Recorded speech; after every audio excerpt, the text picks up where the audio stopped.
Superintendent's key. Okay. So we used the superintendent's key. We got inside here.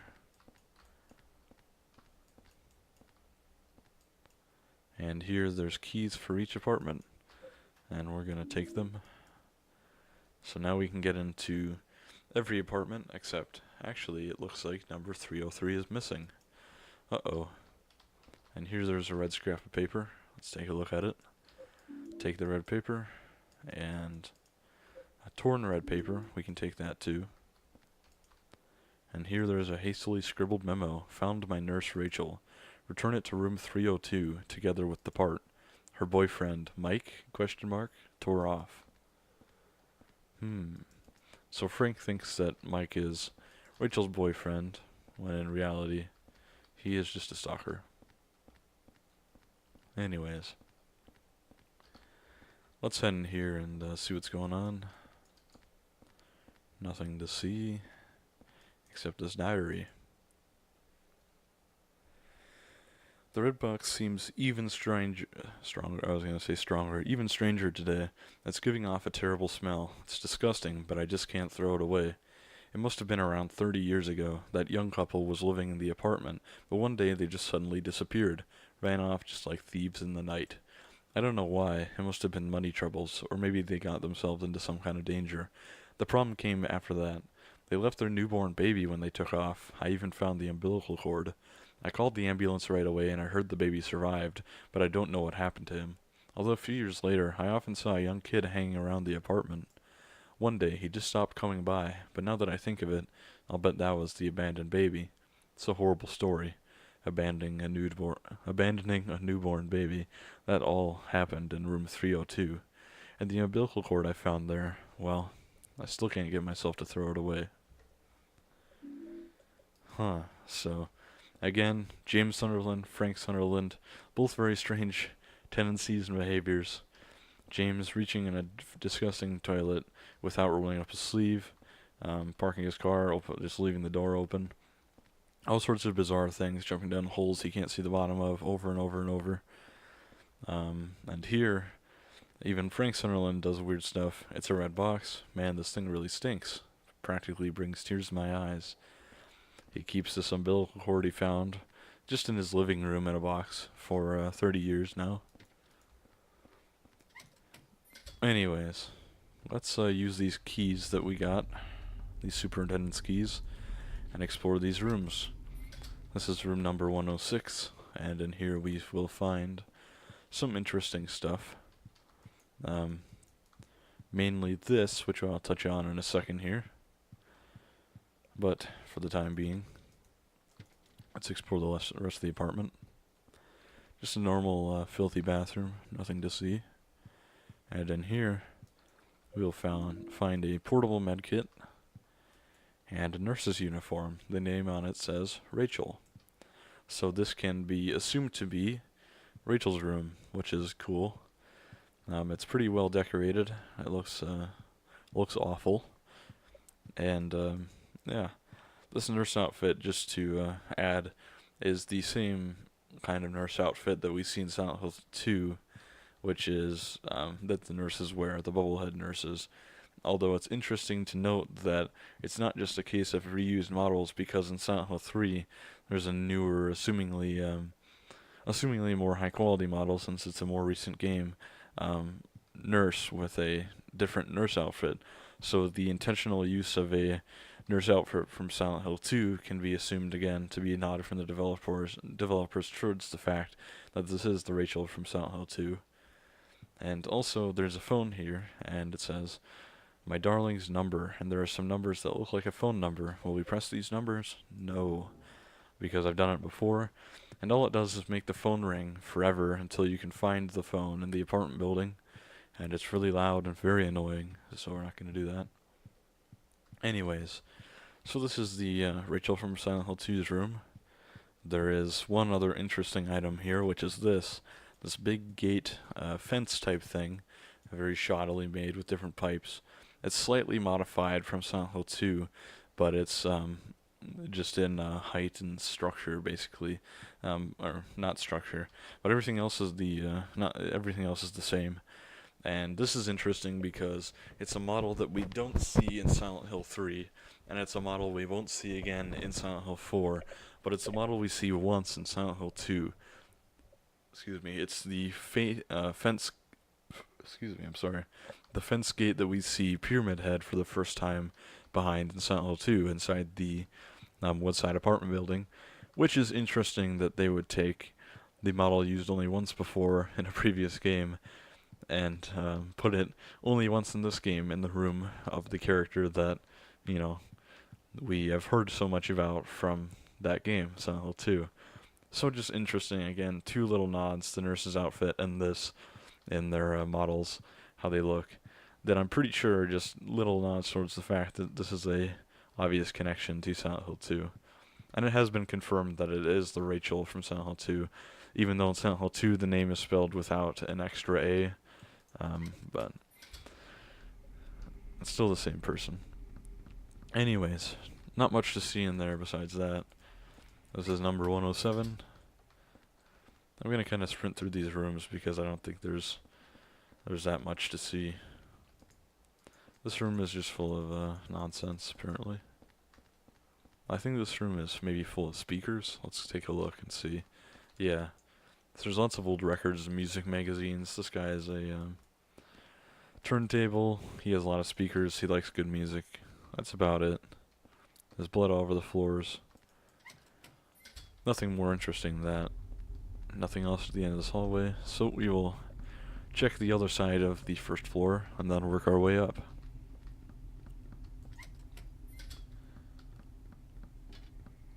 Oh, let's check this door behind the stairs. Nothing. And in here we will see some dogs, but we'll try our best to avoid them. This is an apartment that we won't spend too much time in, because it's empty except for these Hummers. So, we're done in that room.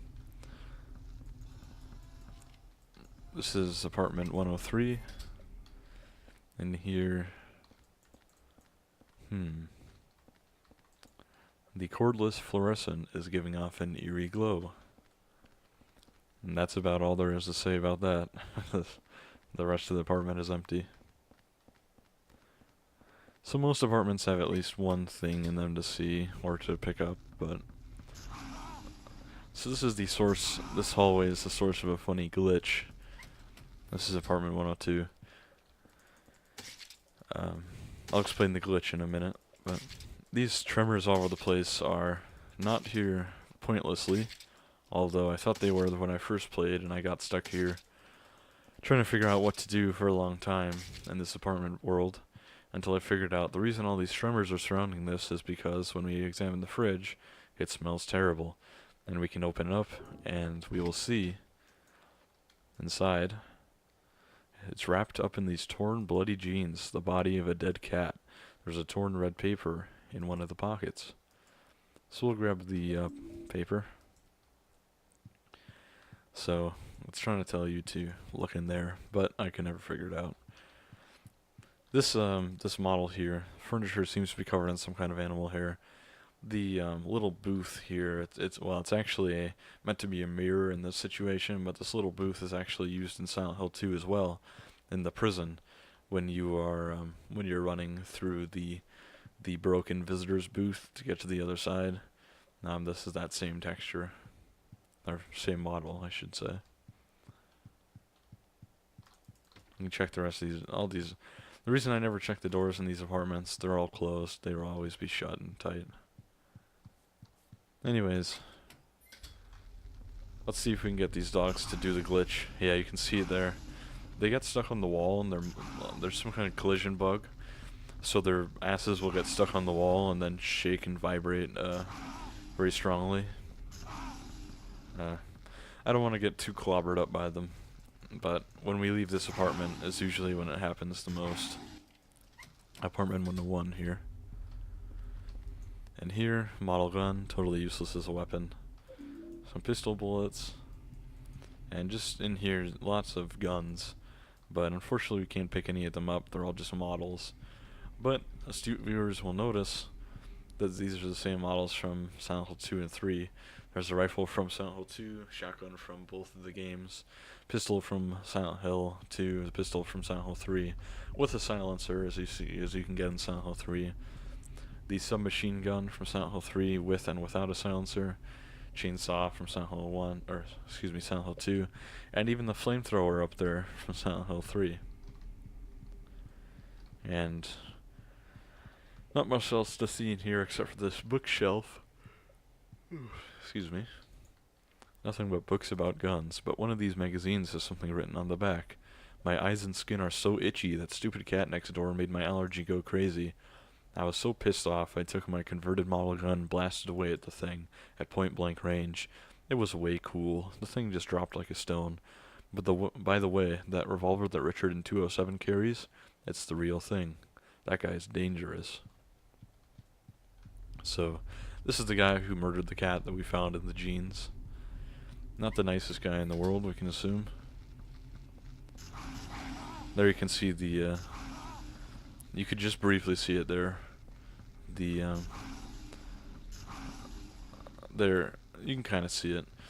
It's shown up a few times in the playthrough, so I'm not too worried about showing it, but it just looks funny. The dog's asses kind of get stuck on the wall and they vibrate at an extremely alarming rate. Anyways, we'll keep exploring here. We're on the second floor, room 204. This room is just bread and plenty of cooking tools. Nothing I need right now. Just a room for people who like to cook, I guess. Nothing else to see in here. And in here, there's some ghosts in apartment 203. This is a lot of empty alcohol bottles. That old alcohol smell. Obviously the apartment of an alcoholic. There's a ghost in here. The broken table. But nothing else to see. And room 202 here is going to be pretty important plot-wise. If you do call the phone in Rachel's apartment for the sweetheart, you get this phone, which sorry, is obviously not Mike's phone. It is someone else's. And we'll soon find out that man, who is Rachel's sweetheart, is a painter. It's a painting of a young man. The memo says 107. He listens to great music, but I feel sorry for him having to live under Richard Braintree. Painting of 2 adults and a lot of children. 206. How can they even sleep with so many noisy kids? Besides, they have to live next to Braintree. Here is number 202. This room, self-portrait. And right here we can see painting of a nurse, 106. My beautiful darling. Lately she's been bothered by a stalker. Mike, of course. And here we have a painting of a plump woman, 204. She's always eating something. But I wish my girlfriend liked to cook like her.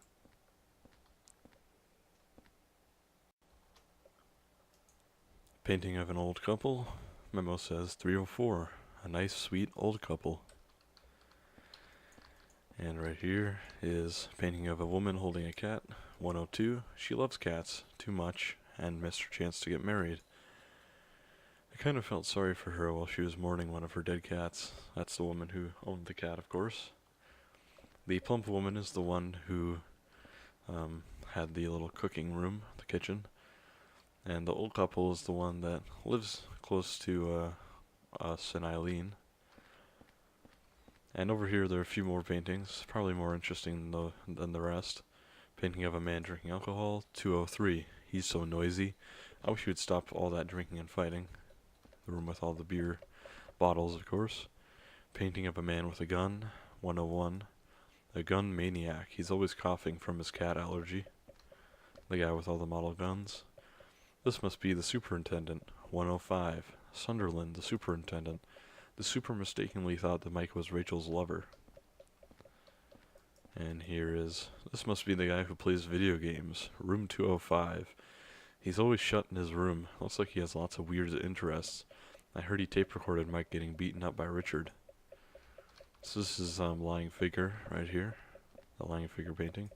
And this is a painting of a man holding a porno magazine, 301. That perverted stalker, he got what he deserved. What could he mean by this? This must be Richard Braintree. 207. Braintree, that prick. He's always yelling at kids, especially that weird one that hangs around. But he took Mike into his apartment and peeled his skin off, so he's my hero. So, Richard Braintree is the no-nonsense type. He skinned a man alive, being a stalker. Which is nice of him. So Richard's an asshole, but, you know, he's not that bad, I guess. Anyways, we can keep running through the creepy old, creepy ghost hallway and do apartment 201. And I actually don't think there's anything to see in here. Just ghosts, yeah. Let's check the end of the hallway just to be sure. Yep, nothing. If we can get past these ghosts. I don't want to die. Okay. Well, I just gotta check the other side of the hallway then.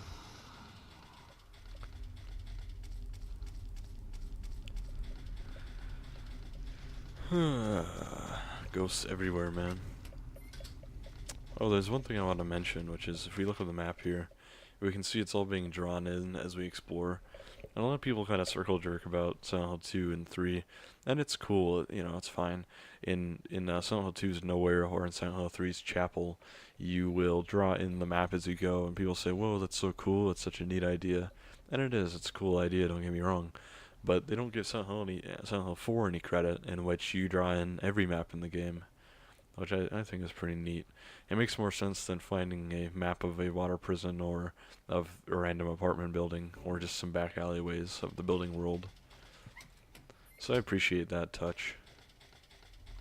Here is apartment number 205. And in here, there's a ghost apparently. And I don't think there's anything to see in here. Our health is getting pretty low. I might want to head back to the apartment. Oh, there is something to see. A cassette tape. Its label says Skinned Mike. I could listen to it on the stereo in my room. I wonder what that could be. They're all books about computers and electronics. There's lots of old game machines and other devices I have no idea about. Anyways, let's beat it. We can only pick up one more item before we're full in our inventory. Number 206.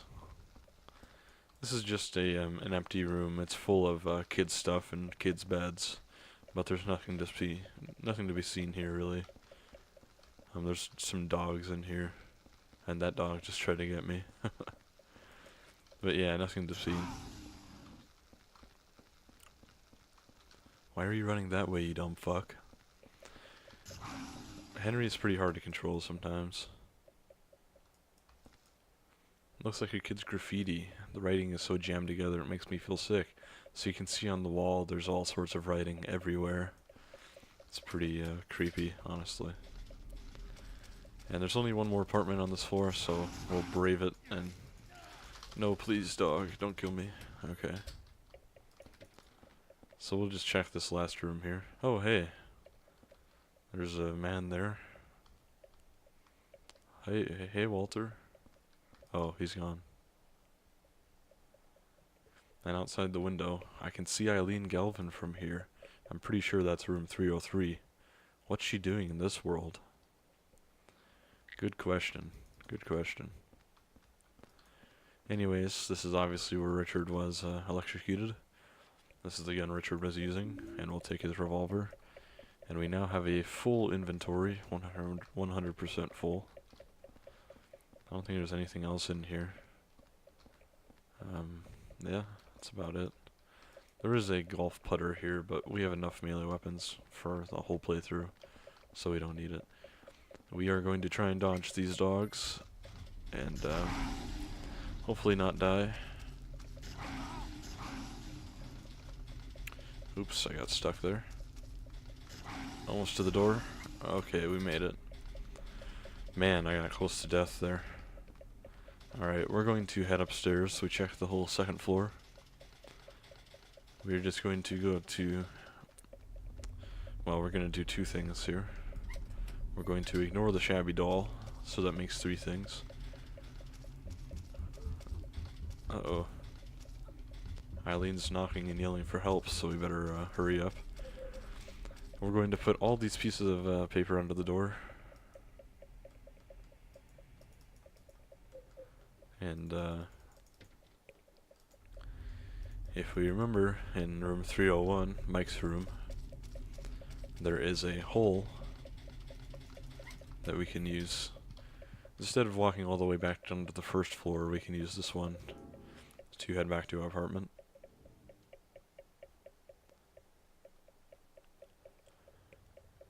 And here we can wake up and let ourselves heal for a while, take a little bit of a breather. The man over there is gone now. The man in 207. Walter Sullivan. And now, something happened in this room. And it looks like something went wrong here. What the hell is this? The dryer sprayed blood all over the place. It's a malfunction I've yet to have with my dryer, so that's interesting. Let's take a peek through the hole and see if we can, nope, Eileen's not here. Which makes sense because she was in the apartment world, just like we were. Anyways, let's put some of these items away. I don't think we need most of these. Yeah, none of this. Although, let's play this cassette tape really quickly.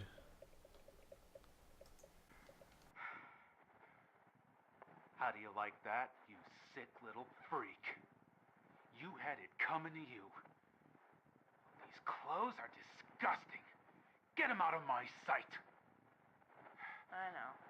It'll be perfect to wrap his body in. Hold it. You! Hold it. I think You I'll keep snooping that around for again? myself.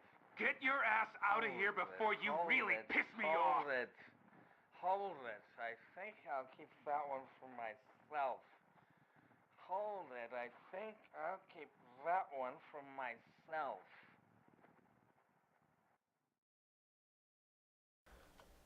So of course that's the Skin Mike cassette. We can hear Richard Braintree skinning him. And then the drunk man from that room full of alcohol bottles trying to grab some clothes. And what is assumed to be Rachel, maybe? Although I'm not sure. Also on the tape. Anyways, we don't need it anymore. Just a neat tape to hear, and we can put it back. And in here we have 5 notes. We'll read all of them. Oh yeah, I had a really wicked headache that day and just collapsed on the bed. Maybe if I look near the bed in my room, 302's bedroom, I'll find it. I get headaches every day now. It's terrible. What am I going to do? May 22nd. So the writer of these red notes lives in room 302. Or at least did. I'm not sure what happened to him. Red paper here. I figured out the riddle behind the numbers.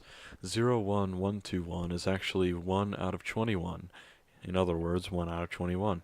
So Walter was planning on killing 21 people, but he never finished the job. Oh, excuse me. Oh, I was going to yawn there, but it didn't quite go through. He was convicted for the murders of Billy and Miriam Locane, the 7th and 8th victims. Afterwards, he committed suicide in his jail cell. The grisly mass murder of 10 people shocked the world and came to be known as the Walter Sullivan case. There are 2 big puzzles here. The first is, what was the motive for the murders? The second is, why did he kill himself before completing his task? Was he simply insane? May 22nd. Here's the other torn red piece of paper. I lost the key to Eileen Galvin's room. I gotta find it and bring it back. Let me think. The last place I saw it was... Head's ripped there. So that's the top half of the note we just read earlier. It was 4 years ago that they discovered the body with 1221 carved into it. Right away, 12 out of 21. Right away, I had this terrible feeling, couldn't stop shaking. The victim had been murdered 6 months earlier, but Walter had been dead for 7 years, having committed suicide 3 years before the murder. The police think it's a copycat crime and are calling it the Sullivan case round 2, but something about it bothered me. May 14th.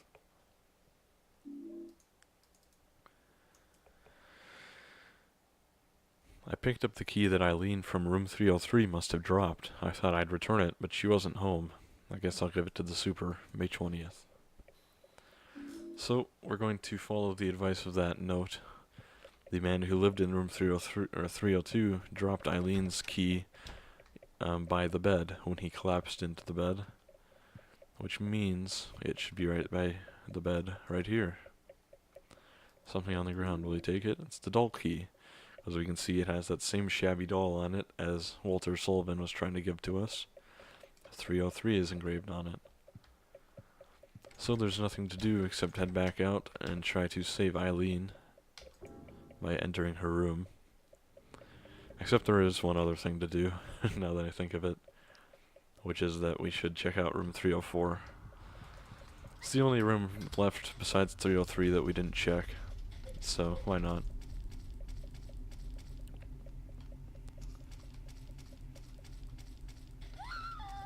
One second, Eileen, calm down.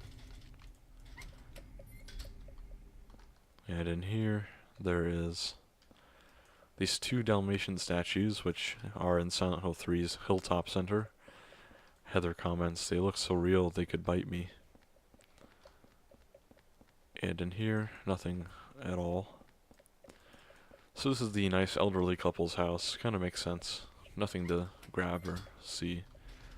We'll try and save Eileen now. Use the doll key.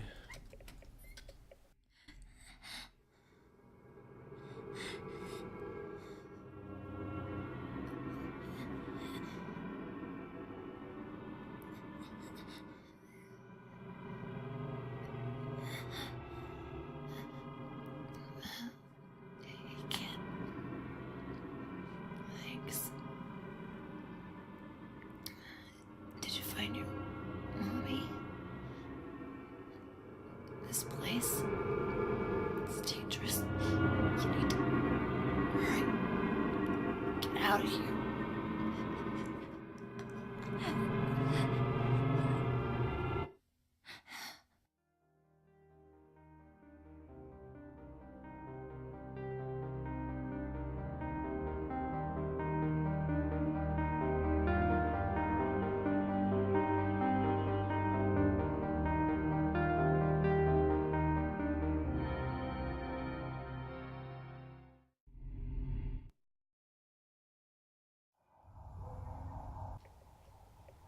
Alright, so cool cutscene. Eileen has now become 20 out of 21. And if we look outside the apartment here, through the window, we can see Eileen being taken away in an ambulance. But perhaps this is good news because it's an ambulance. Maybe they can help her. I mean, maybe. Anyways, there is something interesting to hear here, which is if we peek through the hole, well, just take a notice of the Robbie the Rabbit doll this time around. So they took the victim to St. Jerome's, huh? Yeah, she's not gonna make it. She had numbers in her back, too. Walter Sullivan copycat. Round 3, huh? Well, they never got the scumbag behind round 2 a few years back. Maybe it's the same guy. What if 1, 2, and 3? What if they're all the same guy? What the hell are you talking about? You know Sullivan killed himself. The weird thing is, there were no clues.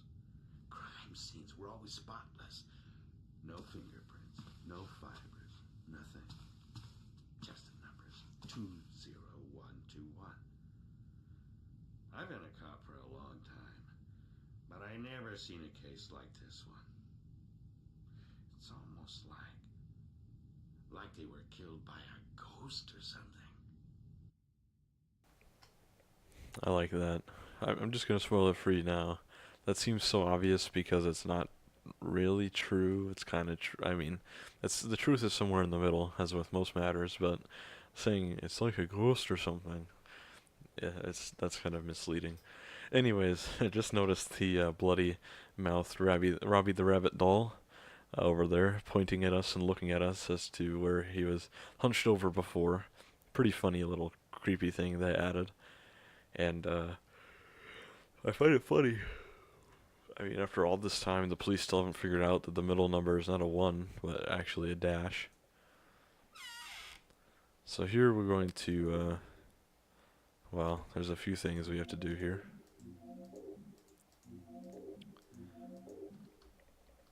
Which will become evident pretty quickly.